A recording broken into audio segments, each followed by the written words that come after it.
చాలా బాగుంది. అండ్ ఈ మూవీ ద్వారా మనకైతే ఇప్పుడు జరుగుతున్న ప్రస్తుత ఆడవాళ్ళపై అత్యాచారం కానీ రేప్ కేసెస్ కానీ చాలా ఎక్కువ జరుగుతూ ఉన్నాయి. సో ఈ మూవీ ద్వారా మనకైతే ఈ మెసేజ్ అయితే జరుగుతుంది. ప్రతి ఒక్క ఆడపిల్ల ఈ మూవీ చూస్తే కొంచెం బ్రేవ్గా తను ఎన్నో ఇబ్బందులు ప్రతి ఒక్క అమ్మాయి చాలా ఇబ్బందులు పడతారు వాళ్ళ లైఫ్లో. ఇలాంటి సిచ్యువేషన్ ప్రతి ఒక్కరు ఫేస్ చేసే ఉంటారు.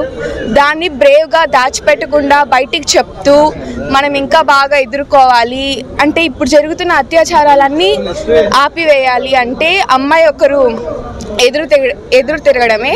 సో ఈ సినిమా ద్వారా అయితే నాకు ఆ మెసేజ్ అనేది చాలా బాగా అర్థమైంది.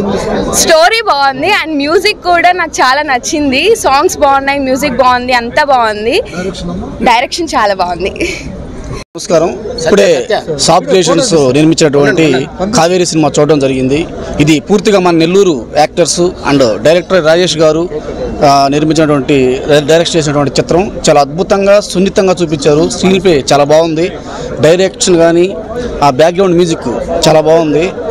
ఆ అమ్మాయి రిష్తా చాలా అద్భుతమైన నటన ప్రదర్శించింది. మన నెల్లూరు అమ్మాయిగా పట్టడం మన నెల్లూరు అసోసియేషన్లో ఉండడం మన గర్వకారణం మన అందరూ ఆర్టిస్టులకి.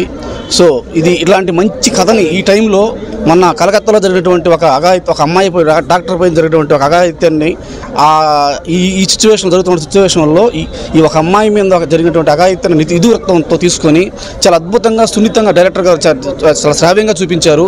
ఇటువంటి ఒక అశ్లీలత లేకుండా చాలా ఎలా చూపించారో ప్రేక్షకులకి అద్భుతంగా చూపించారు. పెంచకూడదు, మగపిల్లల్ని వాళ్ళని మంచిగా పెంచవాలా, ఫ్యూచర్లో ఆడపిల్లల్ని మంచిగా ట్రీట్ చేయాలా అనే దానికి ఒక ఎగ్జాంపుల్ పరంగా చూడొచ్చు. బోల్డ్ కంటెంట్ ఏంటి, ఒక్కరాంత కూడా లేదు, క్లియర్ అండ్ గ్రీన్ లో ఉంది. కంటెంట్ బాగుంది, సినిమా బాగుంది, అందరూ బాగా చేశారు. లాస్ట్ లో అసలు ఎక్స్పెక్ట్ చేయలేదు, ట్విస్ట్ బాగుంది. మెయిన్ అంటే మీరు చెప్పేస్తే ఇంకా సినిమా తెలిసిపోతుంది, మీరే చూడాలి ఇంకా.